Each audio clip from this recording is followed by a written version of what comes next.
மல்லிகைப்பூ இட்லியும் இது போல் இட்லி பொடி நல்லெண்ணெய் ஊற்றி சாப்பிட்டோம்னா அவ்வளோ நல்லா இருக்குங்க. இந்த இட்லி பொடி எப்படி செய்யறதுன்னு பார்க்கலாம் வாங்க. நம்ம வீடியோக்குள்ளே போகலாம். போகிறதுக்கு முன்னாடி முதல் முறையாக நம்ம சேனலை பார்க்குறவங்க சப்ஸ்கிரைப் பண்ணிங்க, கீழே இருக்கிற பெல் பட்டன் அழுத்திங்க. அப்போ தான் நான் போடுற வீடியோவில் உடனுக்குடனே உங்களுக்கு வரும். வாங்க வீடியோக்குள்ளே போகலாம். கடாய் நல்லா காஞ்சிடுச்சுங்க. உளுத்தம்பருப்பு போட்டுக்கலாம். இதில் முக்கியமான விஷயங்க, அடுப்பை கம்மியாக வச்சு இதெல்லாம் வறுத்தா தாங்க நல்லாயிருக்கும். வேகமாக வச்சிங்கன்னா தீஞ்சிரும்.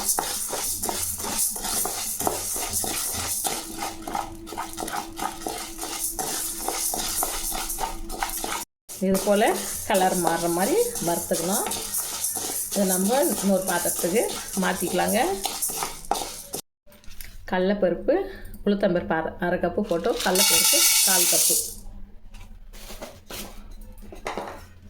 இதையும் நல்லா செவர வறுத்து எடுத்துக்கலாம்.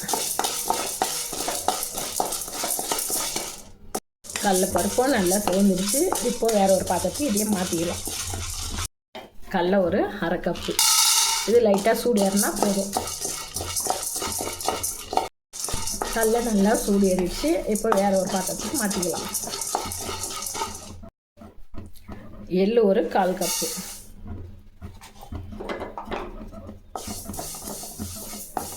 கருப்பு எள்ளும் போடலாம், வெள்ளை எள்ளும் போடலாம்.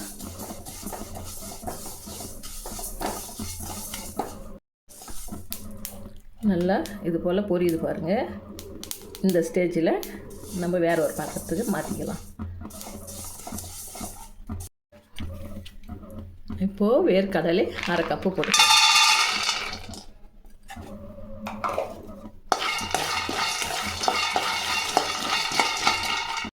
கொட்டை நல்லா வறுபட்டுச்சு. இப்போ நம்ம இதை ஆற வச்சுக்கலாம். கடுகு கொஞ்சம் வறுத்து எடுத்துக்கலாம். எண்ணெய் ஊற்றக்கூடாது, அப்படியே வறுக்கணும். படப்படன்னு சவுண்டு கேட்டதும் நம்ம ஆஃப் பண்ணிக்கலாம்.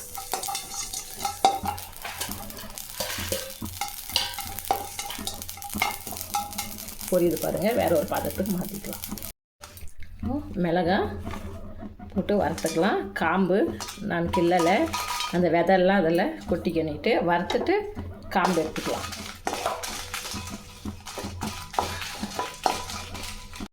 மிளகா நல்லா வறுத்துட்டு பாருங்கள். வேறு ஒரு பதத்துக்கு மாற்றிக்கலாம். இது கறிவேப்பிலை கொஞ்சம், பச்சை கறிவேப்பிலை இருந்தாலும் பரவாயில்ல, காஞ்சி கறிவேப்பிலை போட்டோம்னா கொஞ்சம் டக்குன்னு ஆகும்.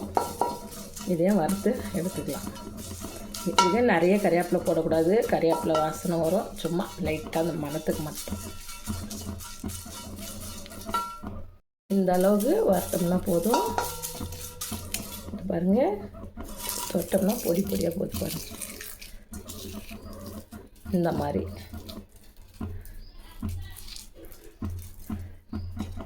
இப்போ நம்ம கேஸ் ஆஃப் பண்ணிக்கலாம். கொஞ்சமாக எண்ணெய் ஊற்றிக்கலாம், நிறைய வேணாம்.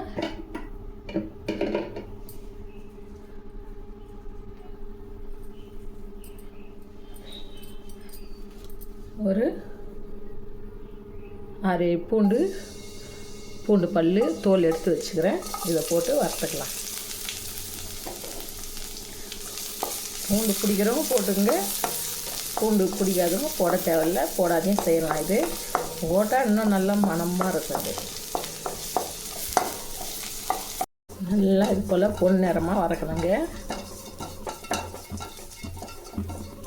இந்த அளவுக்கு வறுத்தோம்னா போதும். நல்லா கலகலன்னு சவுண்டு வரணும் நமக்கு. நம்ம வேறு ஒரு பாத்திரத்துக்கு மாற்றிக்கலாம். இப்போ இதில் உப்பு போட்டுக்கணும், பெருங்காயம் போட்டுக்கிறோம். இது பாருங்கள், உப்பு பெருங்காயம். இப்போ இதை நம்ம அரைச்சின்னு வந்துடலாம். மிளகாய் மட்டும் போட்டு அரைச்சின்னு வந்துடலாம்.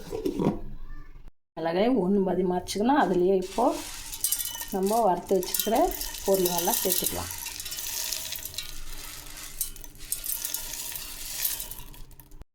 இந்த அளவு கொரன்னு இது போல் அரைங்க. ரொம்ப நைஸ் சொன்னால் அப்போ தான் இட்லி பொடி வச்சு சாப்பிட்றதுக்கு நல்லாயிருக்கும். இட்லி தொட்டு சாப்பிட்றதுக்கு.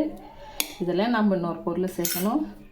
பூண்டு இது போட்டு ஒரே சுற்று, ரொம்ப நைஸாக அரைக்க வேணாம். அது சும்மா வாயில் ஆப்பிட்டோம், அப்போ மென்று சாப்பிட்றப்ப நல்லாயிருக்கும். நான் கொஞ்சமாக ஒரு 4 கலாக்கொட்டை எடுத்து வச்சுட்டு இதையும் போட்டுக்கலாம். அதில் ஒரே சுற்று போட்டு ஆஃப் பண்ணிக்கலாம். இது பாருங்கள், 1 2 கொட்டை இது பாருங்கள், நேரம் ஆப்பிட்டு பாருங்கள். இது போல் ஒன்றும் பதிமாக கிடச்சிச்சின்னா நல்லா சாப்பிட்றதுக்கு நல்லாயிருக்கும். நீங்களும் இது போல் ட்ரை பண்ணி பாருங்கள். அந்த கறிவேப்பிலை கடுகு எதுக்கு தானே பார்க்குறீங்க, இன்னும் போடலைன்ட்டு. கறிவேப்பிலை இது போல் தூள் பண்ணுங்க, அதில் போட்டு அரைக்க வேணாம். நல்லா கையிலே இந்த மாதிரி ஒன்றும் பதிமாக தூள் பண்ணுங்க.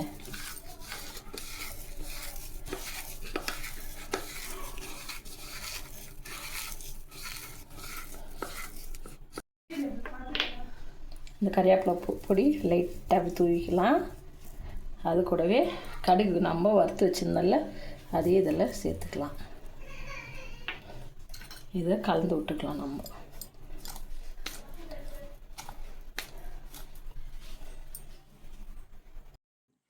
பாருங்கள், கண்ணை பறிக்கிற மாதிரி நம்ம செஞ்ச இட்லி பொடி. நல்லெண்ணெயும் சூடாக இட்லியும் இருந்தால் அவ்வளோ நல்லா நம்ம சாப்பிட்டு எத்தனை இட்லி சாப்பிட்றனே தெரியாதுங்க. அது போல் சாப்பிட்லாம். இது போல் பொடி செஞ்சு வச்சுங்க. இது இட்லி தோசைக்கு நம்ம சாப்பாட்டுக்கு செய்கிற காரக்குழம்புல கூட இறக்கும்போது, அந்த குழம்பு இறக்கும்போது 1 டீஸ்பூன் போட்டு இறக்கணும்னா அவ்வளோ நல்லா இருக்குங்க. நீங்களும் ஒரு முறை ட்ரை பண்ணி பாருங்கள். குழந்தைங்களுக்கெல்லாம் ரொம்ப பிடிக்குங்க இது. நம்ம அடுத்த வீடியோவில் சந்திக்கலாம்.